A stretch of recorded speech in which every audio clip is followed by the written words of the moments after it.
Hello, good morning, all of you. Welcome back to my YouTube channel.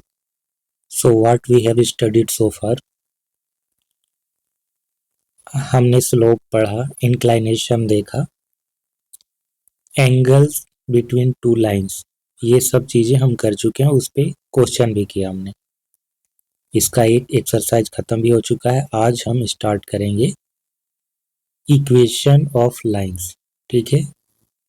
एक line के equation के कितने form होते हैं, कितने तरीके से उन्हें लिखा जा सकता है, उन्हें लिखने के लिए किन किन चीज़ों की ज़रूरत पड़ती है, ये आज हम डिटेल में डिस्कस करेंगे. सो सबसे पहले हम हॉरिजॉन्टल लाइन पे आते हैं.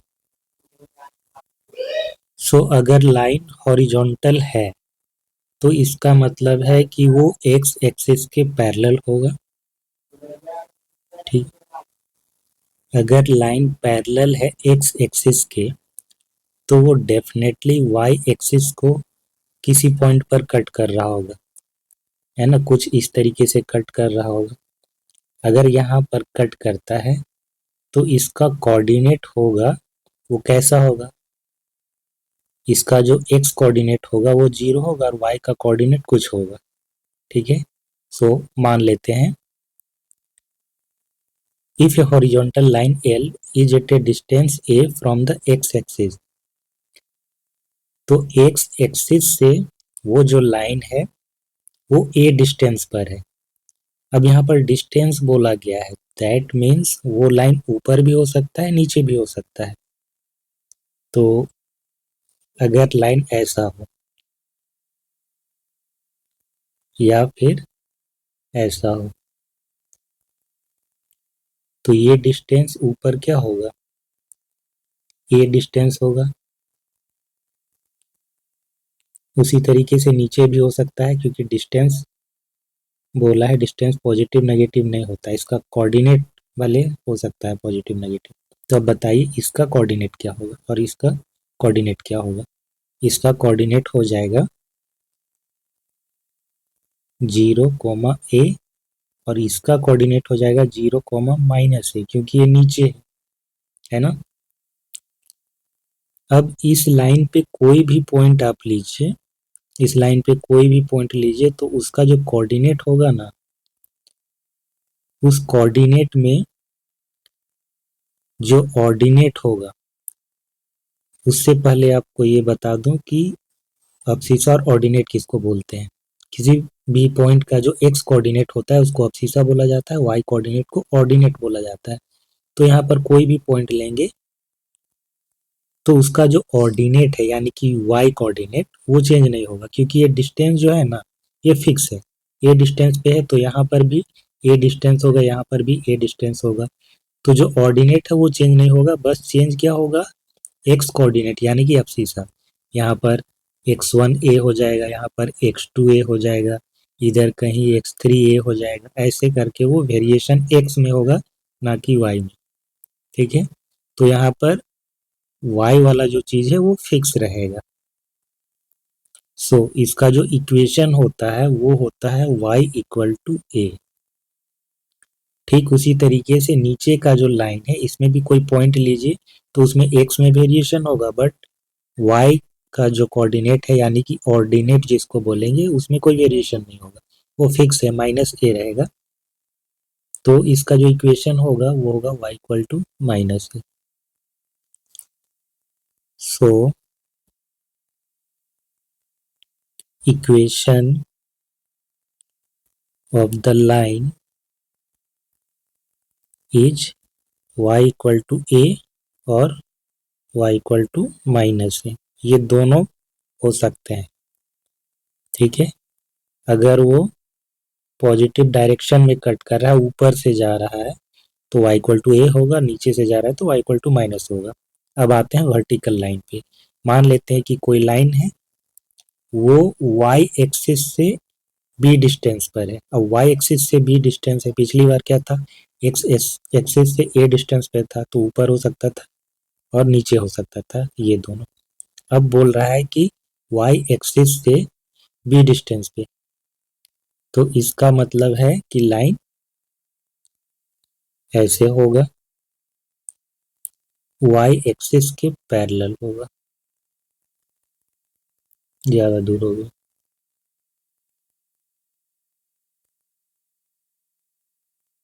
ठीक है, तो ये डिस्टेंस क्या बोल रहा है, बी।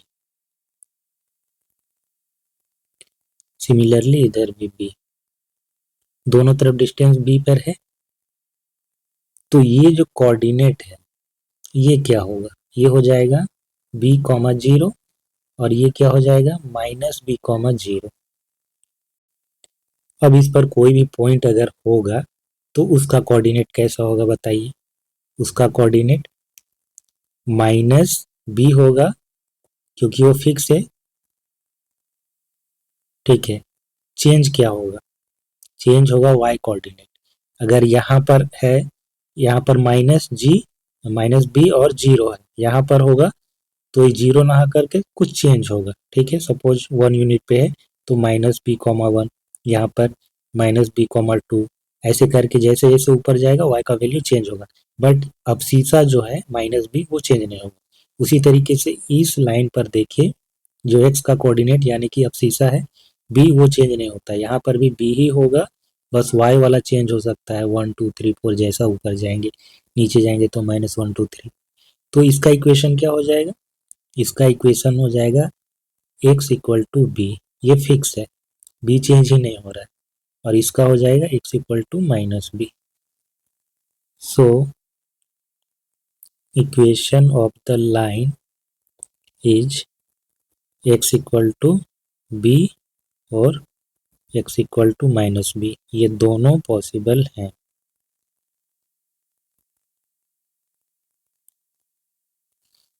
एक क्वेश्चन करते हैं इससे, find the equation of the line parallel to the axis and passing through -2, 3। So lines के इक्वेशन निकालने हैं। सबसे पहले हम कोऑर्डिनेट एक्सिस को ड्रॉ कर लेते हैं। सो ये रहा हमारा कोऑर्डिनेट एक्सिस, इस पर कुछ पॉइंट मार्क कर लेते हैं, 1 2 3, 1 2 3। और ये जो पॉइंट है -2, 3, ये इधर कहीं पर होगा। ठीक है, इधर कहीं पर होगा। अब कह रहा है कि जो लाइंस है वो पैरेलल टू द एक्सिस है, तो इस पॉइंट से गुजरने वाली दो लाइनें पॉसिबल है। ठीक है, जो एक्स एक्सिस के पैरेलल होगा और वाई एक्सिस के भी पैरेलल होगा। तो जो एक्स एक्सिस के पैरेलल होगा वो ऐसे जाएगा,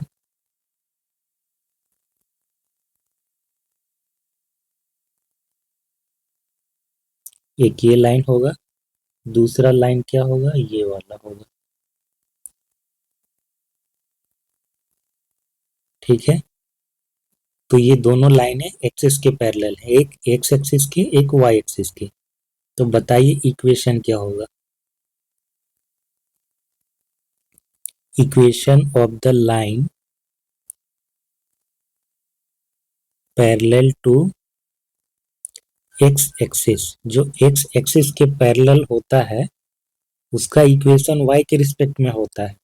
तो यहाँ पर जो पॉइंट का कोऑर्डिनेट है वो क्या है, -2, 3 है, यानी कि अब सीसा -2 है और ऑर्डिनेट 3 है।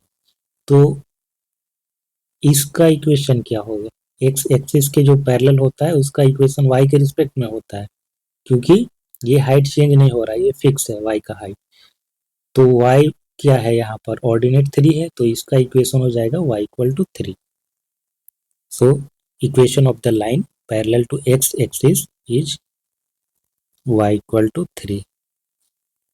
ये एक हो जाएगा। दूसरा, इक्वेशन ऑफ द लाइन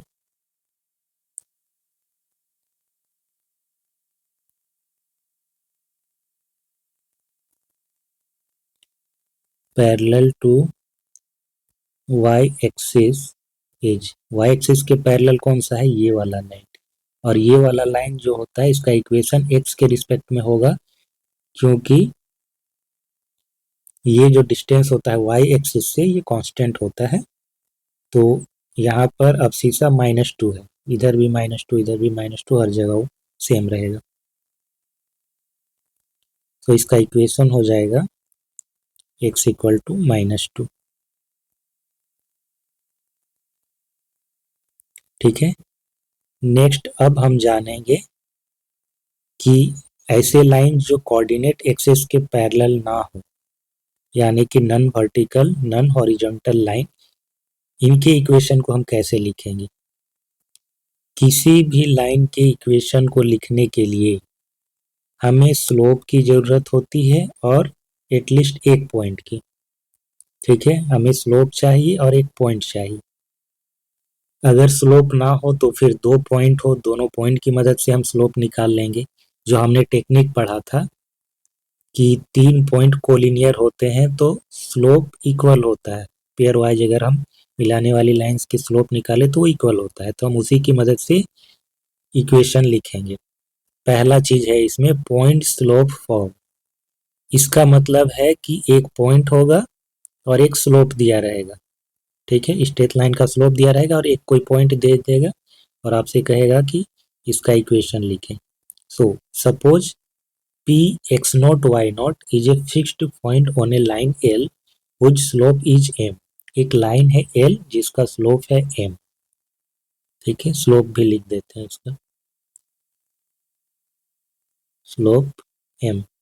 इसका स्लोप m दिया गया है और एक फिक्स्ड पॉइंट है इसमें P जिसका कोऑर्डिनेट है x not comma y not. तो इसका इक्वेशन लिखने के लिए, क्योंकि इक्वेशन हमेशा वेरिएबल के रिस्पेक्ट में लिखा जाता है, then we need variables x and y, so we take an arbitrary point A whose coordinate is x and y। ठीक है, इसका कोऑर्डिनेट x, y है और ये दोनों वेरिएबल है क्योंकि आर्बिट्रेरी है, ये कहीं पर भी हो सकता है, यहाँ भी हो सकता है, यहाँ भी हो सकता है, इसीलिए इसको आर्बिट्रेरी बोलते हैं। सो इसकी मदद से हम इसका इक्वेशन लिखेंगे। क्योंकि स्लोप दे दिया गया है m, हम इसका स्लोप निकालते हैं इसका और इसका यूज करके।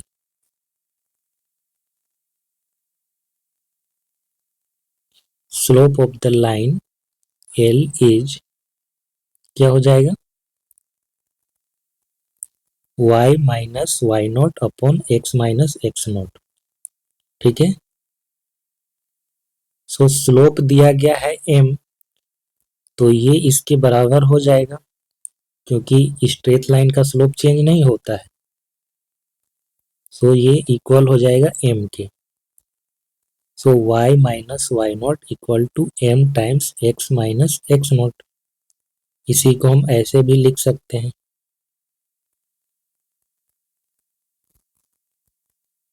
वैसे ये वाला ही सही होता है, ये वाला स्टैंडर्ड फॉर्मेट है, इसी को हम लिखेंगे। ठीक है, ये रहा equation of the straight line whose slope is m and a fixed point on the line is p x naught, y naught। बहुत आसान है लिखना, स्लोप दिया रहेगा, एक पॉइंट भी दिया रहेगा, एक आर्बिट्रेरी पॉइंट आपको लेना है जिसका कोऑर्डिनेट होगा एक्स वाई वेरिएबल्स, स्लोप निकाल के बस बराबर कर देना है। तो जो आइडिया है, जो तरीका है, टेक्निक है, वो आप समझिए, फॉर्मूला आपको ऐसे ही याद हो जाएगा। सो इस पर एक एग्जाम्पल कर लेते हैं। Find the equation of the line through -2, 3 with slope -4। सो एक स्ट्रेट लाइन है, इसका स्लोप है इक्वल टू -4। कोई पॉइंट है इस पर P -2, 3। इधर कोई पॉइंट एक ले लीजिए A, x, y। इसका इक्वेशन लिखना है, आसान चीज है। क्या होगा, y -3 upon x minus minus of 2 equal to -4। This implies y -3 equal to -4 times x plus 2। y -3 equal to -4x minus 8। So 4x plus y equal to -8 plus 3, 4x plus y plus 5 equal to 0। ये इसका equation होगा। अब चाहे तो इस point को इस पर रख करके आप वेरीफाई करें। 4 टाइम्स -2 प्लस 3 प्लस 5 कितना हो जाएगा? ये -8। ये हो जाएगा 5 प्लस 3 8 इक्वल टू 0। सेटिस्फाई कर रहा है, यानी कि इक्वेशन सही है। नेक्स्ट है 2 पॉइंट फॉर्म। जब 2 पॉइंट दिए गए हों तो दोनों पॉइंट के रिस्पेक्ट में हमको कैसे इक्वेशन लिखना है। इक्वेशन जो आएगा वो 2 पॉइंट्स फॉर्म कहलाता है। सो मान लेते हैं कि कोई एक स्ट्रेट लाइन एल है जिस पर दो फिक्स्ड पॉइंट है। पहला पॉइंट है ए, जिसका कोऑर्डिनेट है x1, y1। दूसरा पॉइंट है बी, जिसका कोऑर्डिनेट है x2, y2। सो इक्वेशन लिखने के लिए हमेशा हमें एक वेरिएबल पॉइंट की जरूरत पड़ेगी। सो P एक पॉइंट मान लेते हैं, आर्बिट्रेरी पॉइंट, जो कि वेरी कर सकता है, कहीं पर भी हो सकता है। इसका कोऑर्डिनेट होगा x, y। सो हम क्या करेंगे? स्लोप निकालेंगे, ए बी का स्लोप और ए पी का स्लोप या बी पी का स्लोप निकाल के बराबर कर देंगे। कोई भी दो पॉइंट लेकर के आप स्लोप निकाल सकते हैं, बट जनरली जो इक्वेशन लिखा जाता है, जो फॉर्मूला इक्वेशन का, वो ये है, ए बी का स्लोप निकाल करके और फिर ए पी का स्लोप निकाल के बराबर किया जाता है, तो इक्वेशन आ जाता है। बट जब क्वेश्चन आएगा, आप कोई सा भी पॉइंट ले सकते हैं, ऐसे ले लीजिए, ऐसे या फिर ऐसे ले लीजिए, आंसर सेम ही आना है। क्योंकि अभी एक्चुअल वैल्यू नहीं है, x1, y1 और x2, y2 के रिस्पेक्ट में दिया जाता है। इसीलिए जो स्टैंडर्ड है वो हम लोग वही सही लेकर के चलेंगे। So let the line L passes through 2 point A x1, y1 and B x2, y2। Arbitrary point ले लिया हमने। सो ये तीनों पॉइंट कोलिनियर हो जाएंगे, ये चीज़ हम जानते हैं। और कोलिनियर होने पे स्लोप इक्वल होता है, ये भी जानते हैं। तो स्लोप ऑफ ए बी, यानी कि ये ए और बी को लेकर slope of A B equal to slope of A P. A B का स्लोप निकालिए, क्या हो जाएगा? y2 minus y1 upon x2 minus x1। Slope of A P क्या हो जाएगा? y minus y1 upon x minus x1। बस यही से आपको इक्वेशन मिल जाता है। y minus y1 equal to y2 minus y1 upon x2 minus x1 times x minus x1। तो यहाँ पर x ये वेरिएबल है, और इस क्वांटिटी को ध्यान से देखिए, ये है क्या? ये स्लोप है, ठीक है। y2 minus y1 upon x2 minus x1, ये आपको स्लोप एग्जैक्ट वैल्यू दे देगा। ये तो वैल्यू नहीं देगा क्योंकि यहाँ पर y और x वेरिएबल है, बट ये आपको स्लोप वैल्यू देगा, यानी कि y minus y1 equal to m times x minus x1, जो कि हमारा ये वाला फॉर्म है। समझ गए? सो ये था 2 points form.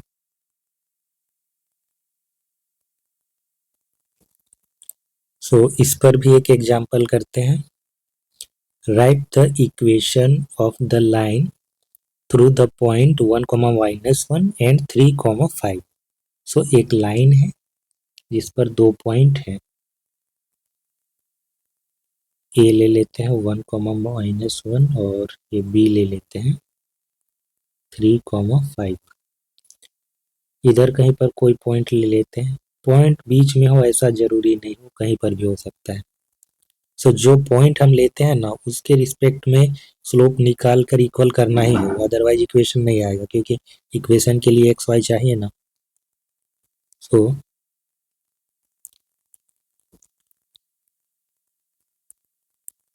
Equation of the line L is y minus y1, ठीक है। y माइनस y1, y1 किसको लें? x1 y1। हम इसको ले लेते हैं x1 y1, इसको लेते हैं x2 y2, ठीक है।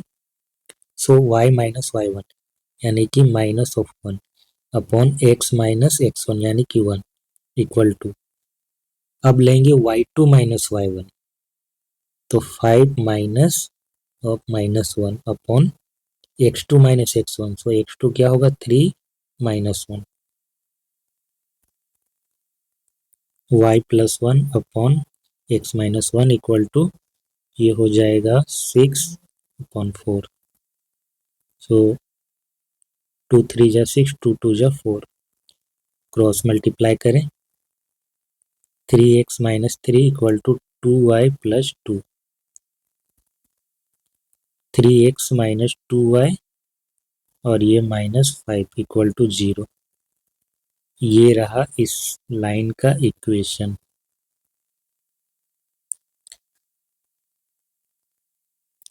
इसके बाद है स्लोप इंटरसेप्ट फॉर्म, जिसे हम नेक्स्ट क्लास में डिस्कस करेंगे। फिर एक और फॉर्म आता है नॉर्मल फॉर्म जिसको बोलते हैं, या परपेंडिकुलर फॉर्म, उसे भी हम नेक्स्ट क्लास में देखेंगे। सो आई होप कि जो भी आज हमने डिस्कस किया वो आपको अच्छे से समझ में आया होगा। अगर कोई भी डाउट होता है तो आप कमेंट सेक्शन में पूछ सकते हैं, उसका आंसर दिया जाएगा। अगर वीडियो अच्छा लगा हो तो इसे लाइक और शेयर जरूर करें, चैनल को सब्सक्राइब करें। Thanks for watching, have a nice day.